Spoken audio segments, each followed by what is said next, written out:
आचार्य चाणक्य का मानना था कि व्यक्ति के जन्म से पहले ही उसके जीवन के विषय में कुछ चीजों का निर्धारण हो जाता है। इन चीजों में कोई बदलाव नहीं किया जा सकता। यहाँ जानिए उन चीजों के बारे में।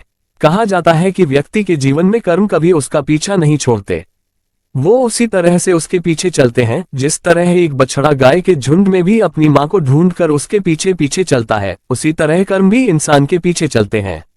आचार्य चाणक्य भी इस बात को मानते थे। आचार्य चाणक्य का मानना था कि कुछ चीजों का निर्धारण व्यक्ति के कर्मों के अनुसार उसके जन्म से पहले ही हो जाता है। इन चीजों में किसी तरह का कोई बदलाव नहीं हो सकता। पहली चीज व्यक्ति की आयु है जो उसके जन्म से पहले ही निर्धारित हो जाती है। व्यक्ति को जितनी उम्र मिली है वो उससे ज्यादा नहीं जी सकता, उसे निर्धारित समय पर मरना ही होता है। साथ ही मृत्यु किस तरह होनी है ये भी पहले से लिखा हुआ होता है। पिछले कर्मों के हिसाब से व्यक्ति का भाग्य निर्धारित होता है। उसकी किस्मत में जो लिखा है उसे उतना ही मिल सकता है। किस्मत के अनुरूप ही व्यक्ति को सुख और दुख नसीब होते हैं। आपको कितनी विद्या और कितना धन मिलेगा इस बारे में भी परमेश्वर ने पहले से सब कुछ निर्धारित किया हुआ है। लेकिन भगवान ने इंसान को कर्म करने की शक्ति दी है जिससे वो अपनी तकदीर को सुधार सकता है और आने वाला जन्म बेहतर बना सकता है। भगवान बुद्ध और महावीर ने इस बात पर बहुत जोर दिया कि स्वयं की जिम्मेवारी पहचानो, विवेक पूर्वक कर्म करो। उनके पहले तक भाग्य, किस्मत, विधाता, गुण, नक्षत्र, जन्म कुंडली, ईश्वर की मर्जी आदि को मानकर लोग अकर्मठ व आलस्यपूर्ण हो गए थे। बुद्ध और महावीर के क्रांतिकारी विचारों से श्रमण संस्कृति जन्मी। ओशो भी कहते हैं कि तुम अपनी पीड़ा के लिए खुद जिम्मेवार हो, कोई इसका अंत नहीं कर सकता जब तक तुम इस मैं को न छोड़ दो। इसलिए बुद्ध ऐसी बात नहीं कहेंगे कि प्रार्थना करो। बुद्ध कहेंगे तुम्हें समझ में आ गया, औरों को समझाओ, प्रार्थना का सवाल नहीं उठता। कौन मिटाएगा? कोई है कहीं बैठा आकाश में जो इनके दुख मिटा दे? और अगर बैठा होता तो कितनी सदियों से तो तुम प्रार्थना कर रहे हो, हवन कर रहे हो, यज्ञ कर रहे हो, क्या क्या मूर्ताएं नहीं कर रहे हो, अभी तक उसने सुना नहीं। बहरा है तुम्हारा परमात्मा बिल्कुल। तुम्हारे ऋषि मुनि थक गए चिल्ला चिल्ला कर, पंडित पुरोहित मंदिरों के घंटे बजा बजा कर मर गए, उसके कानों तक कोई खबर नहीं पहुंची, जू भी नहीं रेंगी, दुनिया का दुख बढ़ता ही चला गया। जितनी प्रार्थना चली उतना ही दुख बढ़ा। प्रार्थना में कहीं बुनियादी भूल है। ये सवाल प्रार्थना का नहीं है, बोध का है, और बोध तो प्रत्येक व्यक्ति को स्वयं का होना होगा। तुम उत्तरदायी हो अगर दुखी हो, कोई दूसरा जिम्मेवार नहीं है। इसमें तो ये भ्रांति छिपी हुई है कि जैसे परमात्मा लोगों को दुख दे रहा है, इसलिए प्रार्थना कर रहे हैं कि भैया अब दुख मत दो, अब बहुत हो गया, अब दुख देना बंद करो। जैसे परमात्मा जिम्मेवार है, जिम्मेवार तुम हो, प्रार्थना किससे हो रही है? इस भ्रांति को छोड़ो। तुम्हारी पीड़ा के जनक तुम हो, निर्माता तुम हो, सर्जक तुम हो, मिटा भी तुम ही सकते हो, कोई और नहीं मिटा सकता है। ये तुम्हारी काल्पनिक पीड़ा है। तुम सड़ रहे हो, गल रहे हो, तुम नर्क में पड़े हो, लेकिन नर्क तुम्हारा ही निर्माण है। नर्क कहीं और नहीं है, कोई भौगोलिक अवस्था नहीं है, न स्वर्ग कोई भौगोलिक अवस्था है। नर्क अहंकार से भरे हुए मन का नाम है और स्वर्ग अहंकार से शून्य मन का नाम है। जहां अहंकार नहीं वहां सुख की वर्षा हो जाती है, और जहां अहंकार है वहां दुखों के अंबार लग जाते हैं। कौन इसको दूर करेगा? प्रत्येक व्यक्ति को ही अपना मुक्ता होना है, प्रत्येक व्यक्ति को ही अपने को मुक्ति देनी है, क्योंकि प्रत्येक व्यक्ति ने ही अपने हाथ में जंजीरें डाली हैं। कोई दूसरा तुम्हारी जंजीरें तोड़ भी दे, तुम फिर डाल लोगे जब तक कि तुम्हें ही इस बात का बोध न हो जाए। मैं सन्यासी उस व्यक्ति को कहता हूं जिसने ये स्वीकार किया कि मैं उत्तरदायी हूं अपने सारे दुखों के लिए। और जब यह कोई स्वीकार कर लेता है कि मैं उत्तरदायी हूं तो आधी समस्या तो हल हो ही गई। कुछ न किया और आधी मंजिल आ गई। जैसे ही तुमने ये स्वीकार कर लिया कि मैं जिम्मेवार हूं अपने दुखों का, तुम्हें दूसरी बात भी साफ हो गई कि चाहूं तो अभी छोड़ दूं ये सारे दुख, और चाहूं तो जो ऊर्जा मैंने दुखों में नियोजित की है वही ऊर्जा सुखों में नियोजित कर दूं। मेरे हाथ का खेल है। एक सूफी फकीर जब मरा तो उसके शिष्यों ने पूछा कि हम वर्षों से आपको देख रहे हैं, कुछ तो ऐसे शिष्य थे जो 50 साल से उसके साथ थे। उन्होंने कहा कि एक बात हमें चकित करती रही है, बार बार हम पूछते भी रहे, आप हंसते हैं और टाल जाते हैं, आपको हमने कभी दुखी नहीं देखा, कभी उदास भी नहीं देखा। जब देखा तब ताजा, जब देखा तब फूल की तरह खिले हुए, जब देखा तब आनंदित। क्या राज है इसका? उस फकीर ने कहा, अब तो मैं मर ही रहा हूं, तुम्हें राज बता देता हूं।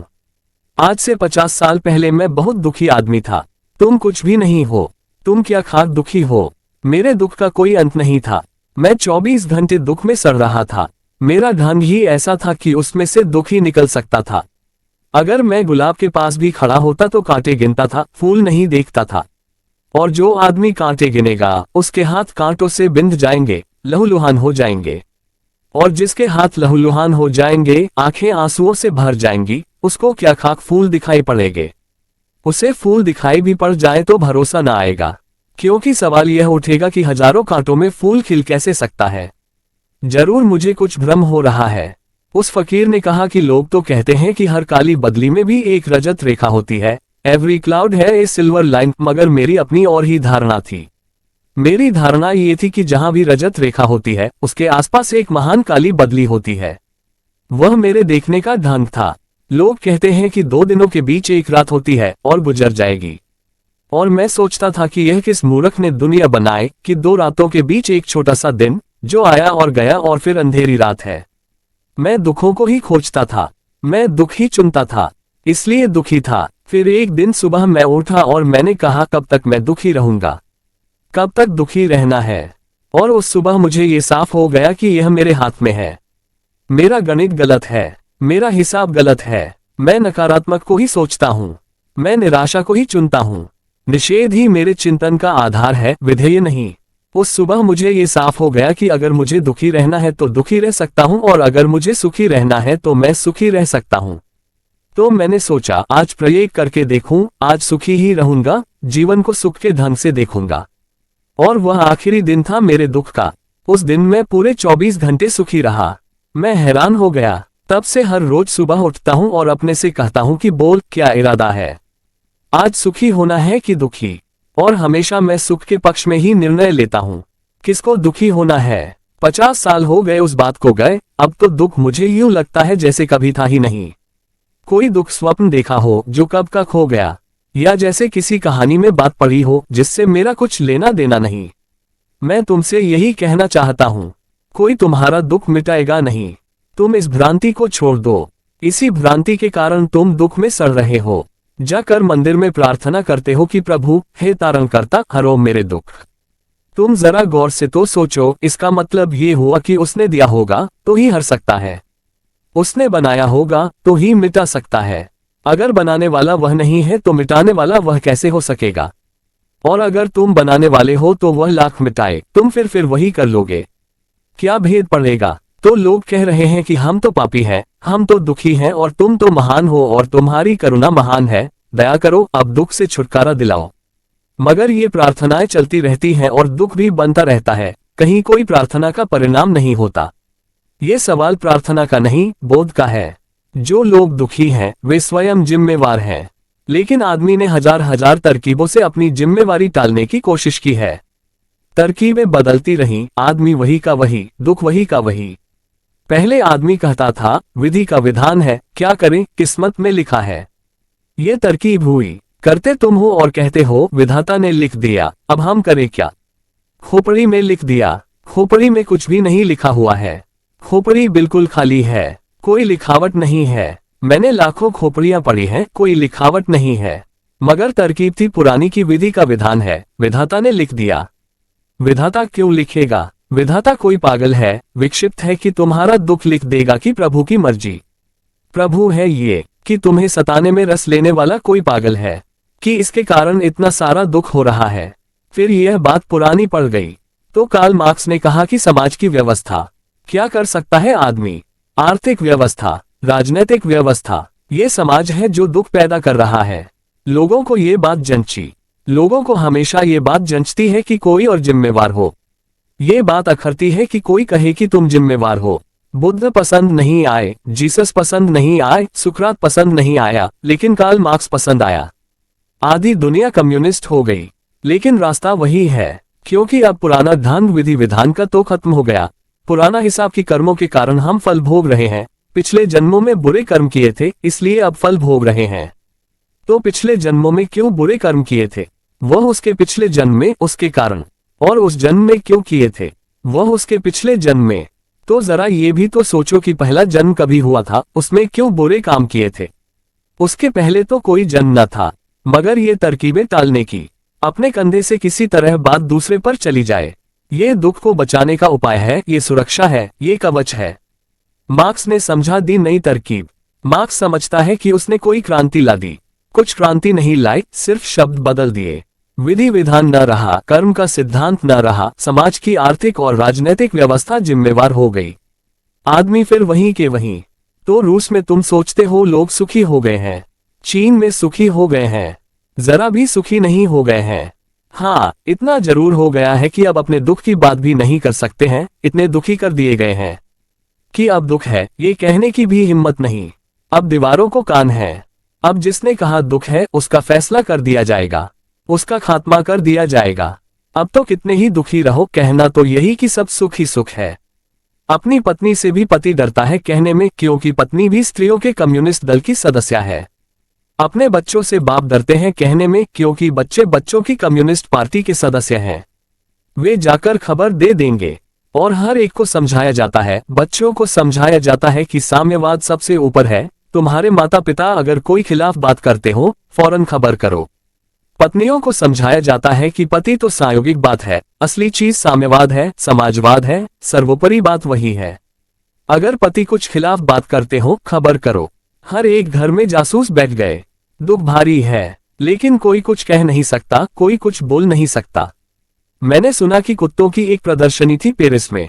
ये कथा कम्युनिज्म के जमाने की है। रूसी कुत्ते भी भाग लेने आए थे। प्रेनफा कुत्तों ने पूछा कि भाई रूस के कुछ हालचाल कहो, बड़ी मुश्किल से रूसियों से मिलना होता है। तो कुत्तों ने कहा आनंद ही आनंद है, सुख ही सुख है, स्वर्ग है। लेकिन जब प्रदर्शनी खत्म होने लगी तो रूसी कुत्तों ने प्रेनफा कुत्तों से कहा कि कोई तरकीब बताओ कि अब हमें रूस न जाना पड़े। उन्होंने कहा अरे स्वर्ग ही स्वर्ग है, सुख ही सुख है, रूस क्यों नहीं जाना चाहते। उन्होंने कहा और सब तो ठीक है, भौंकने की आजादी बिल्कुल नहीं। अब क्या खाक करे सुख का जहां भौंक ही न सकते हो। और कुत्ते का सबसे बड़ा सुख की भौंकने की आजादी होनी चाहिए, विचार स्वतंत्रता। उसने कहा और सब तो ठीक है, अरे लाख मक्खन खिलाओ, मगर खाकर भी क्या करेंगे जब भौंक ही नहीं सकते। आत्मा को ही मारे डाल रहे हो। अब जाने की इच्छा नहीं है। यहाँ कम से कम भौंकने की आजादी तो है। वहां गले में सुरसुरी चलती रहती है, मगर दबाए बैठे रहो। संयम साधना पड़ता है, भौंक नहीं सकते। रूस से लोग बाहर क्या निकल जाते हैं, फिर लौटना नहीं चाहते। कैसा सुख है ये, जो बाहर निकल गया वो फिर पीछे नहीं लौटता।